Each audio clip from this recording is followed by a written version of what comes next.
So this question is exactly asking us to find the number of elements in the intersection of S and T. So first of all, for that, we want to find out what are the elements in S and T. It is given that S is from closed interval minus 6 to positive 3, and we are excluding what minus 2 and 2. And the element should satisfy the condition x plus 3, mod of x plus 3 minus 1 divided by mod of x minus 2 should be greater than or equal to 0.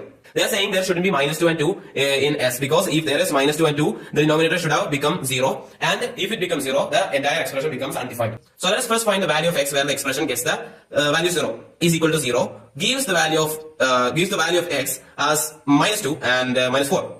So these are the values of x in which this expression becomes 0.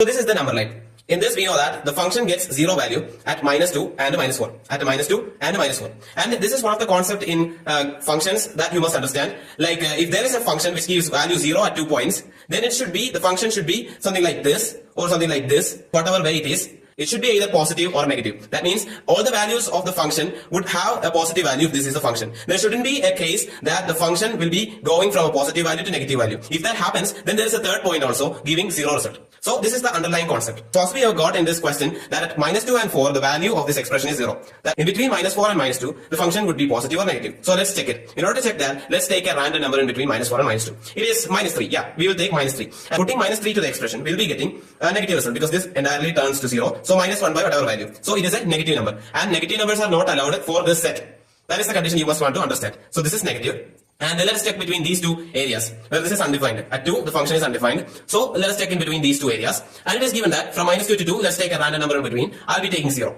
If I take the value 0, I'll be getting 0 minus 2. So there will be minus 2 at the denominator, making the entire expression negative. That is also not allowed in this set. So this is also a negative number. And this is 2 to 3. Let's take a number random between 2 to 3, 2.4 something, and we'll be getting it as positive. And this is the same case with the minus 6 and minus 4. Let's take minus 5 and put it in the expression. We'll be getting a positive result. So the expression is giving positive values only at the value of x from minus 6 to minus 4 and 2 to 3. These two are the allowed set of numbers for the set. So that means s can have values from minus 6 to minus 4, and that is closed interval, and from 2 to 3. And 2 is an open interval because at 2 the function does not exist. So from open interval 2 to 3. And we have to calculate the element of set t. In t it is given that t has elements which belong to integer number. X belongs to z. That is, the intersection between t and s would be integer numbers. So what are the integer numbers in s? Minus 6, minus 5, minus 4, not 2 because it is open interval, then 3. So these are the 4 values s can have. For an element to be there in t, it must satisfy this condition. Let's put each value for this x and find whether it satisfies. And we can see that minus 5 satisfies that, minus 4 satisfies that, and 3 satisfies that. So these are the 3 elements coming in intersection between t and s. So option 4.